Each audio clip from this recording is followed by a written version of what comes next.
অমৃতের সহিত কুম্ভের শহীদ হতে পারতাম আমি।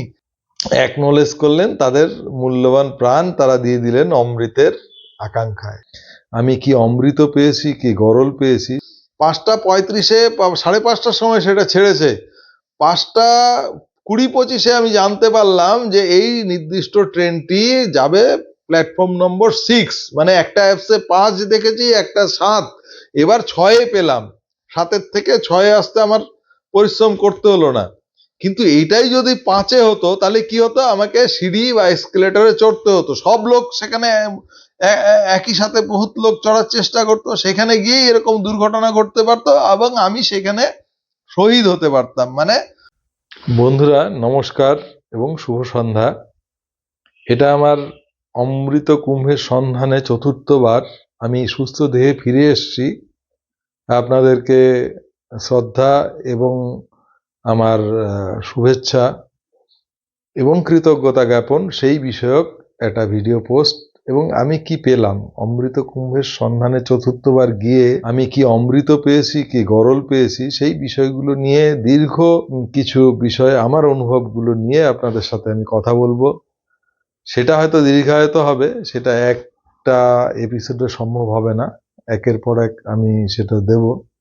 তো প্রথমেই যেটা বলি যে অমৃত কুম্ভের সন্ধানে লিখেছিলেন সমরেশ বসু।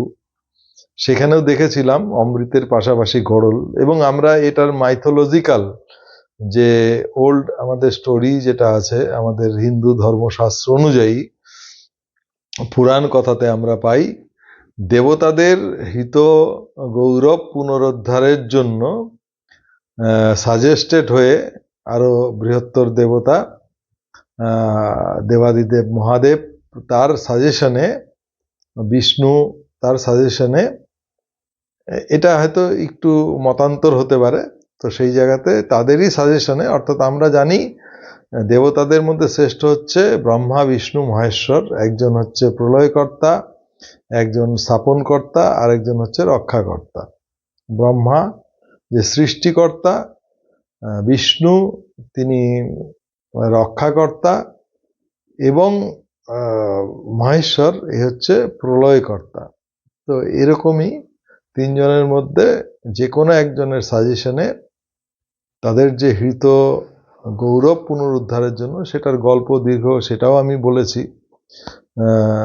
দুর্বাসা মুনির অভিশাপে দেবতারা কিভাবে তাদের হৃত, তাদের যে গৌরব, তারা সেখান থেকে চ্যুত হয়েছিলেন, এবং সেটারই উদ্ধারের জন্য অসুরদের সহযোগিতায় মন্দার পর্বত এবং বাসুকী নাগ সেখানে রজ্জু হিসেবে ব্যবহার করে সেই সমুদ্র মন্থন করেন। এবং সমুদ্র মন্থনের উদ্দেশ্য ছিল সেখানে তাদের অমৃত উঠে আসবে। অমৃত পান করলে দেবতারা অমর হয়ে যাবেন এবং তাদের আরো বিভিন্ন ধরনের সম্পদ লাভ হবে এই সমুদ্র মন্থনকালে। কিন্তু শুরুতেই যেটা হয় সেটা হয় যে গড়ল উঠে আসে। সেই গড়ল দেবতারা যারা বেনিফিশিয়ারি, যাদের হিত গৌরব পুনরুদ্ধারের জন্য এই সমুদ্র মন্থন হয়েছিল, তারা সেটা নিতে অস্বীকার করলেন। সেটা কে নিলেন? সেই দেবাদিদেব মহাদেব, আদি যোগী, যে হচ্ছে একম অদ্বিতীয়ম, তিনি সেই গড়ল পান করলেন এবং পান করে তার কণ্ঠে সেটা ধারণ করলেন। তো আজকের পরিস্থিতি আমরা যদি বলি, মানে বিশেষ করে গতকালকে যেটা হয়েছে এবং তার আগে মৌনী অমাবস্যা ছিল হচ্ছে এই জাস্ট গত বসন্ত পঞ্চমীর আগে। বসন্ত পঞ্চমী ছিল হচ্ছে 3 তারিখ, তার আগে ছিল হচ্ছে মৌনী অমাবস্যা। সেটাতে পদপিষ্ট হয়ে মারা গেছেন প্রায় 30 জনের মতো মানুষ। তো তারা সেই গরলটা নিয়েছেন। তো সেখানেও অনেক রকম ন্যারেটিভ আমরা পেয়েছি যে সেটা কোনো রিউমারের থেকে হয়েছে বা কোনো রকম ফল্টের থেকে। এখনো আমরা সেটা কিন্তু সঠিকভাবে জানতে পারিনি, মানে সেটা রেসপন্সিবিলিটি কেউ নেয়নি। সেই যে গরল, যারা প্রাণ হারালেন সাধারণ মানুষ, তারাই সেই গরলের অ্যাকনোলেজ করলেন তাদের মূল্যবান প্রাণ, তারা দিয়ে দিলেন অমৃতের আকাঙ্ক্ষায়। আবার গতকাল রাতে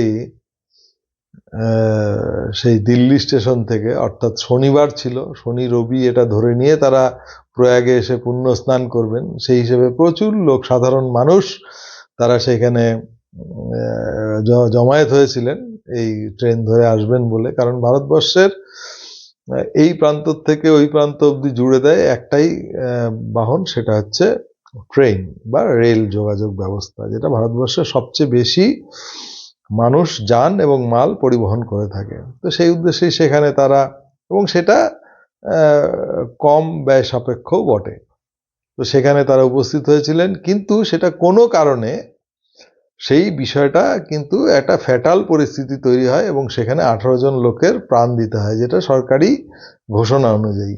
এইবার কথা হচ্ছে, এটা দায় কেউ নিতে চাচ্ছে না, মানে আবার সেই বিষয়, এই গরল কেউ নিতে চাচ্ছে না। আমরা যখন দেখেছিলাম আমাদের সমুদ্র মন্থনের সময় দেবাদিদেব মহেশ্বর সেই গরল নিয়েছিলেন, কিন্তু আজকের এই কলিযুগে কেউ গরল নিতে চায় না, সবাই শুধুমাত্র অমৃতের ভাগটুকুই নিতে চায়। কারণ অমৃতের ভাগ যারা আয়োজক তারা কিন্তু নিয়ে ফেলেছে। আজকে যারা আয়োজক তারা বিভিন্ন রকম যে কর্পোরেট সংস্থার থেকে, সেখান থেকে অ্যাড পেয়েছে, তার থেকে প্রচুর টাকা তারা উপার্জন করেছে। সেখানে যারা সাধু সন্ন্যাসীরা গিয়ে তাদের ব্যবসা বাড়ানোর জন্য যারা গিয়ে সেখানে টেন্ট করেছে, তাঁবু খাটিয়েছে, তাদের থেকে ভাড়া বাবদ টাকা পেয়েছে। ডেভেলপমেন্টের জন্য আলাদা করে টাকা নেওয়া হয়েছে।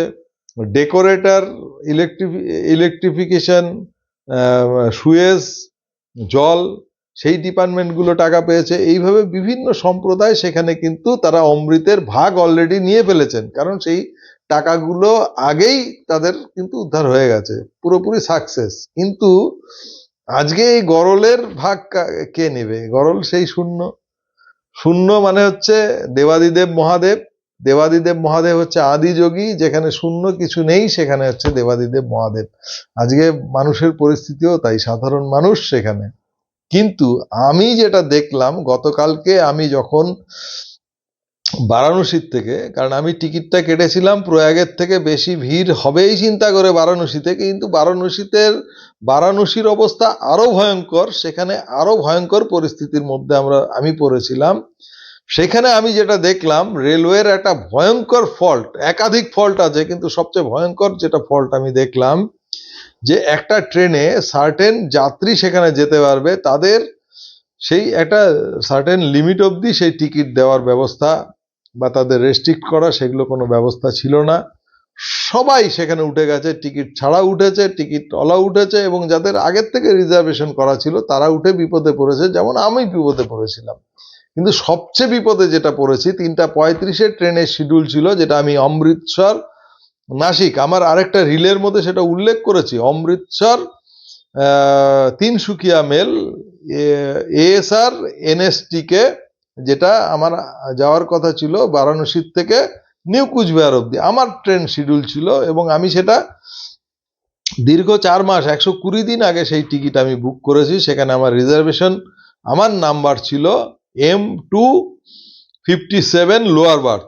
আমি সেইভাবে একদম প্ল্যান্ড ওয়েতে রিজার্ভেশন করেছি। কিন্তু যখন আমি ট্রেনে চড়বো, সকালবেলা বেরিয়েছি বারাণসীর যে হোটেলে আমি ঢুকেছিলাম সেখান থেকে, সকালে ব্রেকফাস্ট করে বেরিয়েছি 10টার দিকে। আমি দীর্ঘ রাস্তা পায়ে হেঁটেছি, কোনো রকম যানবাহন পাইনি। তারপরে যান পেলাম, সেই যান খারাপ হয়ে গেল। তারপরে আমার সঙ্গী সে হারিয়ে গেল, তার হাতে মোবাইল ছিল না, আমার কাছে রেখেছিল মোবাইল। এই সমস্ত করে আমি যখন পৌঁছলাম তখন 2:30 বাজে।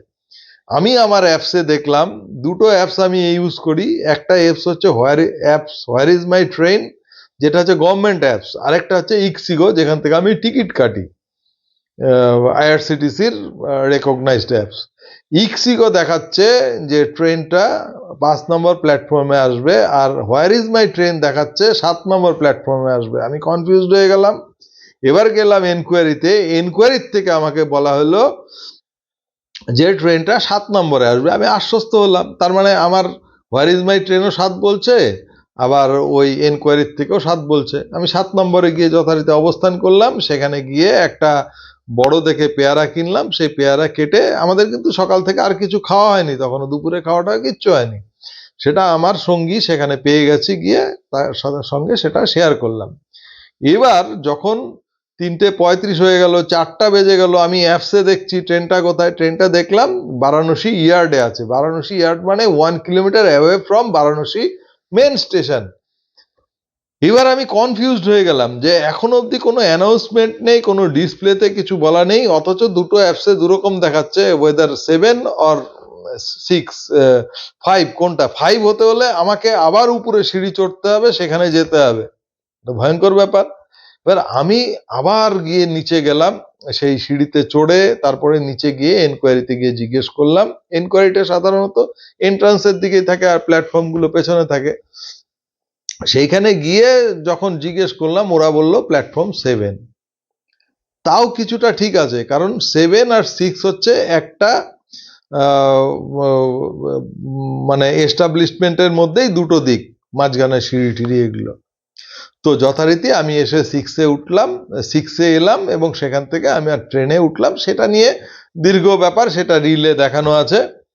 কিন্তু এই যে ব্যাপারটা, মানে ঠিক মানে একদম শেষ মুহূর্তে এসে 5টার সময়, ট্রেনের শিডিউল ছিল 3:35, 4টে, 4:30, 5টা, 5টা 35-এ 5:30টার সময় সেটা ছেড়েছে। 5টা 20-25-এ আমি জানতে পারলাম যে এই নির্দিষ্ট ট্রেনটি যাবে প্ল্যাটফর্ম নম্বর 6। মানে একটা অ্যাপসে 5 দেখেছি, একটা 7, এবার 6-এ পেলাম।